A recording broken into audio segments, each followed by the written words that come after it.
जय हिंद दोस्तों, वंदे मातरम। आम आदमी पार्टी की समस्याएं इस समय काफी ज्यादा बढ़ रही हैं। पहले सत्येंद्र जैन, मनीष सिसोदिया, संजय सिंह और अब अरविंद केजरीवाल जी। आम आदमी पार्टी में जैसे ही किसी नेता को किसी जांच एजेंसी का नोटिस मिलता है, सबके सब मिलकर गिरफ्तारी की ही आशंका जताने लगते हैं। अब या तो इसको आप डर कह सकते हैं या फिर अंदर की सच्चाई। दिल्ली शराब नीति घोटाले केस में अरविंद केजरीवाल को प्रवर्तन निदेशालय मतलब कि ईडी ने पूछताछ के लिए 2 नवंबर को तलब किया है। लिहाजा अब उनकी बारी है। ऐसी आशंका आम आदमी पार्टी नेता भी वैसे ही जता रहे हैं जैसे कुछ बीजेपी नेता और सोशल मीडिया पर उनके समर्थक दावा कर रहे हैं। अगर अरविंद केजरीवाल की गिरफ्तारी नहीं भी हो तो भी वो विरोधियों और उनके समर्थकों के निशाने पर तो आ ही चुके हैं। और सिर्फ कपिल मिश्रा ही नहीं, दिल्ली बीजेपी के तमाम नेता उछल उछल कर अरविंद केजरीवाल का नाम लेते हुए चोर चोर चिल्लाने लगे हैं। बीजेपी के साथ साथ अरविंद केजरीवाल के मुश्किलों में फंस जाने से इंडिया गठबंधन को भी फायदा हो सकता है। दिल्ली सेवा बिल को लेकर विपक्षी दलों में जैसी एकजुटता पहले देखने को मिली है, मानकर चलना चाहिए कि फिर से वैसी एकता देखने को मिल सकती है। संयोग से अरविंद केजरीवाल को ईडी का नोटिस भी उसी दिन मिला है जब सुप्रीम कोर्ट में उनके सबसे करीबी सहयोगी और दिल्ली के डिप्टी सीएम रह चुके मनीष सिसोदिया की जमानत खारिज हुई।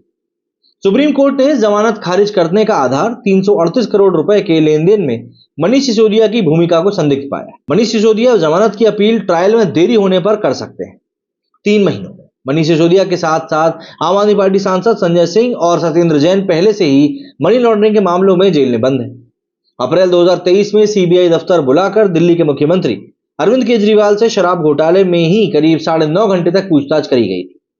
पूछताछ के बाद सीबीआई दफ्तर से निकलकर अरविंद केजरीवाल ने कहा था कि सीबीआई ने जितने सवाल पूछे मैंने सभी के जवाब दिए।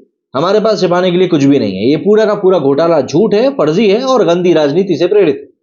केजरीवाल ने यही बताया कि सीबीआई अफसरों ने उनसे करीब 56 सवाल किए। ईडी अधिकारियों के सामने अरविंद केजरीवाल की पेशी ऐसे वक्त हो रही है जब आम आदमी पार्टी को इस पूरे के पूरे केस में ही एक पार्टी बनाने की तैयारी चल रही है। आम आदमी पार्टी का संयोजक होने के नाते जाहिर है सभी सही और गलत फैसलों की जिम्मेदारी तो अरविंद केजरीवाल की ही बनती है। सुप्रीम कोर्ट में सवाल उठाए जाने पर ईडी के वकील ने अपने जवाब में कहा था, जांच एजेंसी आम आदमी पार्टी को केस में पार्टी बनाने पर विचार कर रही है। ये सवाल मनीष सिसोदिया की जमानत पर सुनवाई के दौरान उठाया गया था। अरविंद केजरीवाल से सीबीआई तो पूछताछ कर चुकी है, लेकिन ईडी ने पहली बार इनको समन भेजा है। वैसे फरवरी 2023 में केजरीवाल के पीए विभव कुमार और करीबी नेता जैस्मिन शाह से ईडी के अधिकारी पूछताछ कर चुके हैं और उसी दौरान 26 फरवरी 2023 को मनीष सिसोदिया को गिरफ्तार किया गया था।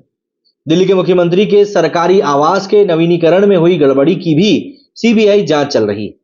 मनीष सिसोदिया और संजय सिंह को नोटिस मिलने के बाद दोनों नेताओं की गिरफ्तारी की आशंका सही साबित हो चुकी है, लेकिन अरविंद केजरीवाल के साथ भी बिल्कुल वैसा ही होगा, कोई जरूरी नहीं है। प्रवर्तन निदेशालय ने ऐसे ही नोटिस भेजकर पूछताछ राहुल गांधी और सोनिया गांधी से भी की थी, लेकिन अभी तक उनकी गिरफ्तारी नहीं हुई।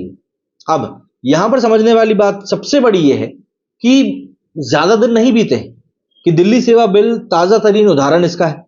विपक्षी खेमे के कभी दूर कभी पास दिखाई पड़ने वाले अरविंद केजरीवाल सरेंडर की मुद्रा में देखे गए थे।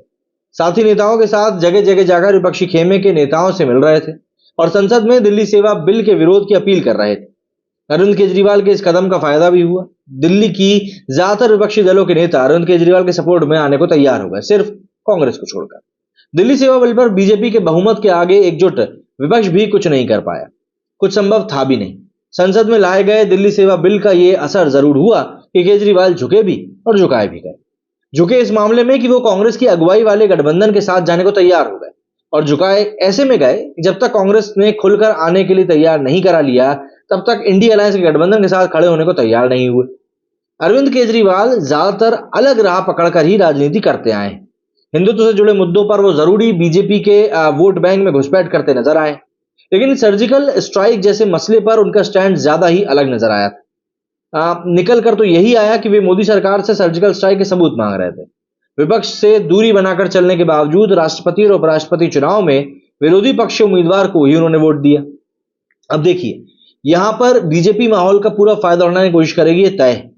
प्रधानमंत्री नरेंद्र मोदी खुलेआम कह चुके हैं कि जो काम देश के लोग नहीं कर पाए, ईडी जैसी जांच एजेंसियों ने कर दिखाया है। मतलब बीजेपी नेतृत्व को जांच एजेंसियों के निशाने पर आने वाले विपक्ष के नेताओं के विक्टिम कार्ड खेलने का कोई खौफ नहीं। मतलब कि बीजेपी नेतृत्व को इस बात की जरा भी परवाह नहीं है कि अरविंद केजरीवाल या उनके जैसे किसी भी नेता को गिरफ्तार किए जाने से उनके जो सहानुभूति मिलेगी उसका पार्टी को कोई खास नुकसान होगा। लोकतंत्र में ऐसे तमाम मामलों में निर्णायक भूमिका तो जनता ही निभाती। चुनाव में सच और झूठ का फैसला भी जनमत के भरोसे के हिसाब से ही होता है।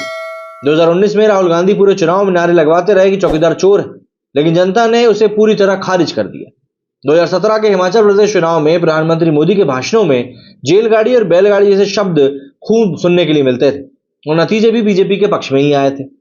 विक्टिम कार्ड का फायदा और जनता की सहानुभूति भी तभी मिलती है जब लोगों का भरोसा आपको हासिल हो, चाहे वो अरविंद केजरीवाल हो, चाहे वो राहुल गांधी हो। जब मोदी कह देते हैं कि वे कांग्रेस के पाप धो रहे हैं या खुलेआम घूम रहे चोरों को जेल भेज रहे हैं, तो काफी लोग मान लेते हैं। कम से कम वे लोग तो आंख मूंद कर मान लेते हैं जिनकी बदौलत लगातार मोदी की लोकप्रियता बनी हुई है, जो संघ और बीजेपी के समर्थक हैं। और विपक्ष चाहे इनके कितने भी कम वोट कर ले या इनका वोट शेयर कितना ही कम कर दे, लेकिन चुनाव में तो बाजी उसके खिलाफ ही चली जा रही है। जैसे ईडी ने अरविंद केजरीवाल को समन भेजा है, राहुल गांधी और सोनिया गांधी से भी पूछताछ कर चुकी है। ऐसे ही उद्धव ठाकरे और ममता बनर्जी के कई साथी नेता ईडी के निशाने पर आकर जेल की हवा खा चुके हैं।